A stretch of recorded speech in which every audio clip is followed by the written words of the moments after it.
Peer পদ্ধতির নির্বাচনের দাবি করছে, পিছনে 53 বছর নির্বাচন হয় নাই। কি দেখছেন আপনারা? দিনের পর রাতে বাক্সা দেখছেন, শোনেন নাই?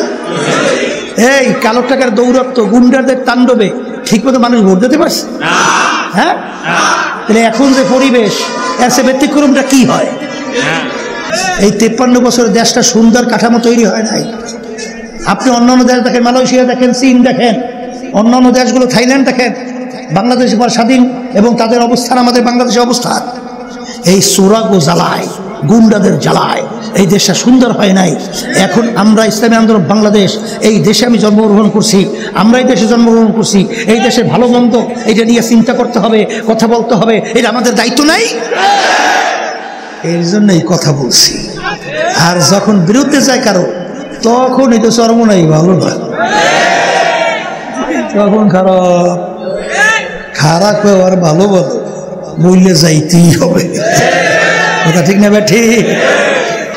এই ওরা যে চাঁদা আদায় করছে, ও আমাকে বেচলেও এই টাকা তো ভালো কথা, ও ধারে কাছে হাজারের ভাগে এক ভাগ আমাকে আছে, তখন টাকার তোরে সরে আমরা টেকবো কেন? এই টাকার বিনিময়ে গুন্ডা তৈরি হয় না? এই টাকার বিনিময়ে প্রশাসন হাত করে না? এই টাকার বিনিময়ে সেন্টার দখল করে না? সেখানে সাধারণ মানুষ ভোট দিতে পারে? তা আমাদের জানের ভয় নেই? আমাদের মালের মায়া নেই?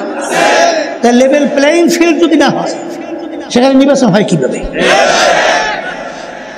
আর যদি ফেয়ার পদ্ধতির নির্বাচন হয়, প্রতিটা ভোটারের মূল্যায়ন হয়, আর 30-35% ভোট নিয়ে দেশ চালায়।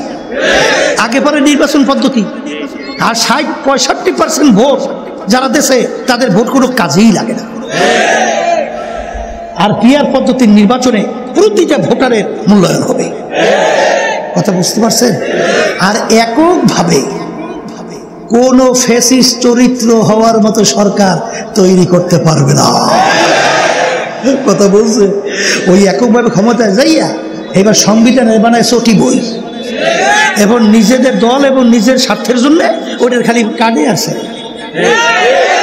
কথা ঠিক না বেটি? যা মনে করে তা বসায়। এই জন্য ফ্যাসিস্ট চরিত্র তৈরি থেকে বাঁচার জন্য পিয়ার পদ্ধতির বিকল্প নাই। 91টা মধ্যে দেশের মধ্যে আছে, কইতে আছে হুজুর, তাইলে অনেক দেশ ভেঙে যাইতে পারে, ওই সুবিধা অসুবিধা হইতে পারে।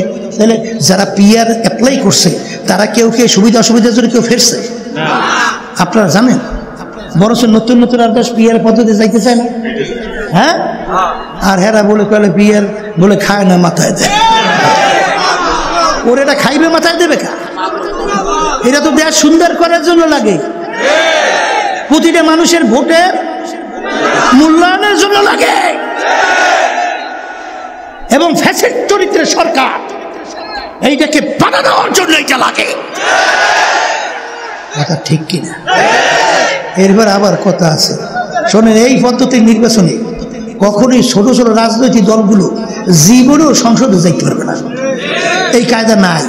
ওদের তাণ্ডবে গুন্ডাদের ও যে কি চরিত্র হয়, এই 53 বছর দেশটা সুন্দর কাঠামো তৈরি হয় নাই। আপনি অন্যান্য দেশ দেখেন, মালয়েশিয়া দেখেন, চীন দেখেন, অন্যান্য দেশগুলো, থাইল্যান্ড দেখেন, বাংলাদেশ পর স্বাধীন এবং তাদের অবস্থান আমাদের বাংলাদেশের অবস্থান। এই সুরাগো জ্বালায়, গুন্ডাদের জ্বালায় এই দেশটা সুন্দর হয় নাই। এখন আমরা ইসলামী আন্দোলন বাংলাদেশ, এই দেশে আমি জন্মগ্রহণ করছি, আমরা এই দেশে জন্মগ্রহণ করছি, এই দেশে ভালো মন্দ এটা নিয়ে চিন্তা করতে হবে, কথা বলতে হবে, এটা আমাদের দায়িত্ব নাই? এর জন্যই কথা বলছি। আর যখন বিরুদ্ধে যায় কারো, তখন এটা চরমনাই ভালো না, তখন খারাপ খারাপ আর ভালো বলো মূল্যে যাইতেই হবে। কথা ঠিক না ভাই? ঠিক। ও তোমরা খুব এমপি 7 বোঝো, আমরা বুঝি এত বুঝি না, সম্মান এত বুঝলা, আমরা কিছু বুঝলাম না। আমাদের কই ক্ষমতার লোক, সম্পদের লোক, আল্লাহর রহমত আপনাদের দোয়ায়, ওইসব দেখাই কোনো লাভ নাই। কুমিরের কোনো সর্দির ভয় নাই। হেলে 5ই আগস্ট 2024 জুলাই কোন রাজনৈতিক দল ব্যানার লইয়া রাস্তায় নামছে? পারছে নামতে? সবাই সহযোগিতায় ছিল, কিন্তু ব্যানার সামনে নিতে সাহস পায় না।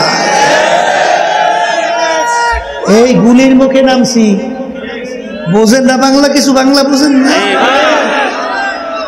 তখন আমরা চিন্তা করছি এই মুহূর্তে অন্যায় প্রতিবেদে ন্যায়ের পক্ষে আমাদের সাধ্য শক্তি অনুযায়ী রাজপথে আওয়াজ তুলতে হবে। কি হবে মালিক জানে, নেমে গেছে কথা, ঠিক না?